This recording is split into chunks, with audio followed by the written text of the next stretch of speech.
कोई मरीज इलाज कराने के लिए जाता है और उसके साथ मारपीट कर लेते हैं लोग। क्या करता है तू लोग? क्या करता है तू लोग? पंकज कुमार ही सिर्फ इस लिस्ट में नहीं है, कई लोग इस लिस्ट में हैं। कैमरा बंद करो, कैमरा बंद करो। डॉक्टर साहब वो हैं, उनके आगे डॉक्टर लगा हुआ है, यही काफी है, यही कानून है और यही सब कुछ है। मर दिया, ये क्या करता है लोग? क्या करता है तू लोग? बात कर रंगदार बंद कर तू लोग।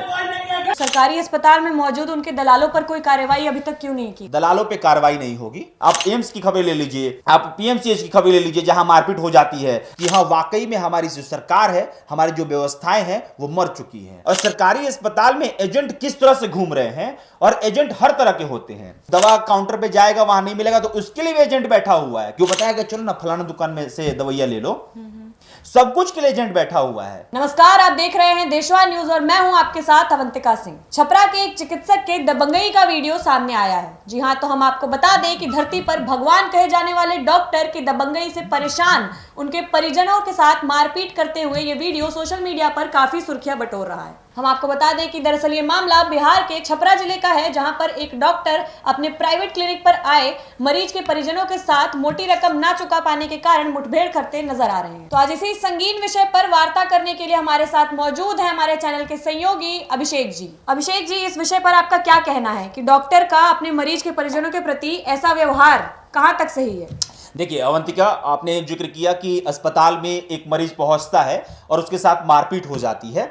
हमारे जो दर्शक है इस बात को समझिएगा कि छपरा के सहारनपुर में एक सरकारी अस्पताल में मरीज पहुंचता है और उसके बाद से वहां से प्राइवेट क्लिनिक में ले जाया जाता है। उस प्राइवेट क्लिनिक में जो डॉक्टर सरकारी अस्पताल में बैठ के इलाज करने की जिम्मेदारी रखता है, वो डॉक्टर जो है वो बाहर क्लिनिक रखता है और किसी और के द्वारा, यानी कि अस्पताल के कैंपस में कुछ ऐसे लोग मौजूद होते हैं जो बताते हैं कि आपका इलाज यहां नहीं हो पाएगा, बाहरवा क्लिनिक है, वहां चले जाइए।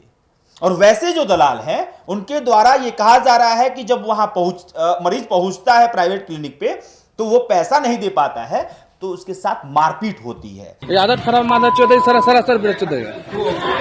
तो सरासर आदमी में जब आदमी उठ के चल जाए तो कोई बात नहीं है, तो कोई पब्लिक के साथ अकेले मारा तो यार चलो लो यार, दबा तो चलो लो यार, क्या दुकान बता लोग तो चलो लो, तो गलत बता रहे तो मर जाए, मार मुआ दिया सर यार परसेंट में जबरदस्ती। हाँ तो 5 फिर मारता तो ओकरा के हाँ हाँ ओकरा अथी खातिर अब रिपोर्ट वाले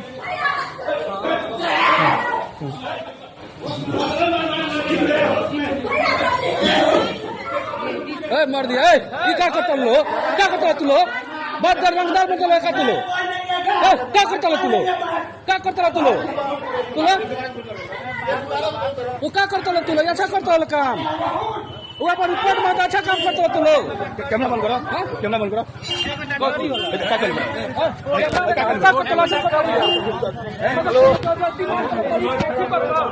अब इस बात को समझिएगा, अगर आप सरकारी अस्पताल में जाती हैं और कोई कहता है कि चलिए ये डॉक्टर साहब जो सरकारी अस्पताल में बैठे हुए हैं, इनका क्लिनिक वहां पे है, उसको पहली दफा ये लगता है कि हो सकता है कि मुझे वहां भी पैसा ना लगे।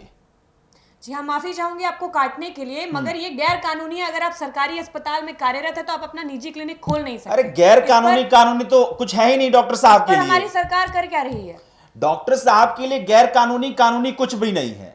डॉक्टर साहब हैं, बस यही काफी है। जी, डॉक्टर साहब वो हैं, उनके आगे डॉक्टर लगा हुआ है, यही काफी है, यही कानून है और यही सब कुछ है। तो इस पर यहाँ के मंत्री महोदय यानी मंगल पांडे जी कर क्या रहे हैं? कोई ठोस मंगल कदम पांडे अभी तक क्यों नहीं साहब, उठाया गया? मंगल पांडे साहब के पास सब कुछ आंकड़ा होगा। मंगल पांडे साहब के पास वो भी आंकड़ा होगा कि कौन कौन से जिले में कितने लोग प्राइवेट क्लिनिक चला रहे हैं। लेकिन क्या हो रहा है? कुछ हो रहा है क्या? नहीं हो रहा है ना। लेकिन ये हर समय अब आपको बताएगा, ऐसी घटनाएं बताएंगी कि हाँ वाकई में हमारी जो सरकार है, हमारी जो व्यवस्थाएं हैं वो मर चुकी हैं। क्या डीएम साहब क्या कर रहे हैं? छपरा में डीएम साहब क्या कर रहे हैं? कुछ भी नहीं। स्वास्थ्य पदाधिकारी क्या कर रहे हैं? कुछ भी नहीं। तो ये जो आप बता रही कि मारपीट हुआ, मतलब आप ये समझिए कोई मरीज इलाज कराने के लिए जाता है और उसके साथ मारपीट कर लेते हैं लोग, और इसलिए कि हम प्राइवेट क्लिनिक में उसको लेके गए, अपने प्राइवेट क्लिनिक में लेके गए और वहां पे वो पैसा नहीं दे पाया। तो सरकारी अस्पताल में मौजूद उनके दलालों पर कोई कार्रवाई अभी तक क्यों नहीं की गई? दलालों पे कार्रवाई नहीं होगी, और हम लगातार कोशिश करते हैं, हम बताने की कोशिश करते हैं। आप भी अवंतिका रिपोर्टिंग करती हैं तो बताने की कोशिश करती हैं, हम भी बताने की कोशिश करते हैं कि भाई देखिए सरकारी अस्पताल है, और सरकारी अस्पताल में एजेंट किस तरह से घूम रहे हैं, और एजेंट हर तरह के होते हैं। जांच अगर कोई है तो उसके लिए भी एजेंट बैठा हुआ है, कोई डॉक्टर है तो उसके लिए भी एजेंट बैठा हुआ है, दवा का दुकान है तो दवा काउंटर पे जाएगा, वहां नहीं मिलेगा तो उसके लिए भी एजेंट बैठा हुआ है। क्यों बताएगा, चलो ना फलाना दुकान में से दवाइयां ले लो।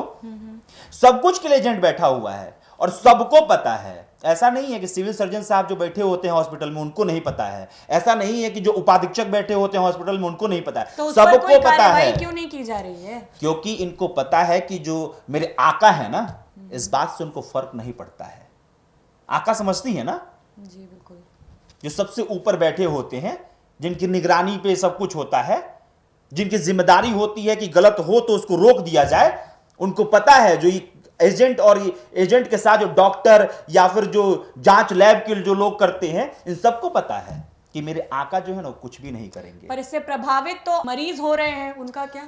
ये हमेशा होते रहा है, और कई खबरें आप सुनी होंगी कि कोई स्ट्रेचर नहीं मिल पाया तो वो कंधे पे लटका के ले जाके एम्बुलेंस में रख रहा है, जबकि हो सकता है कि वहां पे स्ट्रेचर मौजूद हो, लेकिन उसको उपलब्ध नहीं कराया जाता। क्या होता है उसके बाद? सिर्फ कहा जाता है कि हम व्यवस्थाओं को दुरुस्त करेंगे। और यही सब कारण है कि इतनी बड़ी चीज हो जाती है कि कोई मरीज अस्पताल में जाता है और उसको आप अपने प्राइवेट क्लिनिक में ले जाते हैं, उसके बाद वहां मारपीट होता है, और फिर उसके बाद से क्या होता है? खबरें बनेंगी लेकिन इन लोगों पे कोई कार्रवाई नहीं होगी। फिर मैं रिपीट कर रहा हूं कि उन आकाओं के भरोसे है ये, मतलब इनको लगता है कि वो आका भी मेरे साथ है, वो आका मुझे कुछ होने नहीं देंगे, वो आका मेरे खिलाफ कुछ कार्रवाई नहीं करेंगे, उसी के भरोसे ये लोग बैठे हुए हैं। और इसलिए छपरा के सहारनपुर में जो आप खबर बता रही है वो खबर निकल के सामने आई है। कई खबरें ले लीजिए ना, आप एम्स की खबरें ले लीजिए, आप पीएमसीएच की खबर ले लीजिए, जहां मारपीट हो जाती है, जहां आए दिन कोई डॉक्टर मार देता है किसी को, कोई भी जाता है किसी को भी अगर वो गलत हो रहा है और बोल दिया तो उसको पीट दिया जाएगा, और उससे ज्यादा गुस्सा में होगा तो उसका हाथों पैर तोड़ दिया जाएगा। तो ये उन आकाओं के भरोसे हैं। वो आका अगर एक्शन लेंगे तो जरूर अवंतिका आप देखेंगे कि इन सब व्यवस्थाओं में बिल्कुल सुधार आएगा और सब कुछ ठीक। एक बार वो जो डॉक्टर का नाम पंकज कुमार है, जी पंकज कुमार है वो डॉक्टर जिसके द्वारा किया गया है, और मुझे लगता है कि अगर कार्रवाई होगी तो कई परतें खुलेंगी। पंकज कुमार ही सिर्फ इस लिस्ट में नहीं है, कई लोग इस लिस्ट में हैं, लेकिन एक परत खुलेगी साहब तब तो दूसरी परत खुलेगी। जब पहली ही परत नहीं खुलेगी तो दूसरी परत का कौन कहेगा? फिर तो सब कुछ बराबर चल रहा है। जी बहुत बहुत शुक्रिया आपका। तो अभी आप सुन रहे थे हमारे सहयोगी अभिषेक जी को। जैसा कि आपने देखा, दिन पर दिन ये मानवता घटती ही जा रही है और आए दिन डॉक्टरों की दबंगई बढ़ती ही जा रही है। ऐसी ही तमाम खबरें, तमाम जानकारियों के लिए बने रहें देशवा न्यूज के साथ।